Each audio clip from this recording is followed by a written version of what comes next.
How to free up Android storage fast. Hello everyone, welcome to this channel. I'm here to help you out today. So without any delay, let's get started. So one of the options is to simply launch the settings application on your device.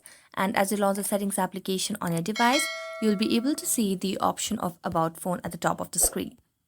Select on it and then tap on the storage option.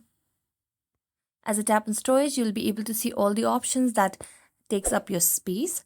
So what you can simply do is tap on any of the options that takes most of your space. So in this case, it might be mostly about apps and data over here. So you can simply tap on the apps and data. So we can tap on it and you'll be able to simply clear the cache as well. So let's tap on it and here you can simply go for each and every option, tap on clear cache and then tap on OK. So as you do that, you'll be able to clear the cache and free up the Android storage fast. So that's it. Thank you so much for watching this video. See you next time.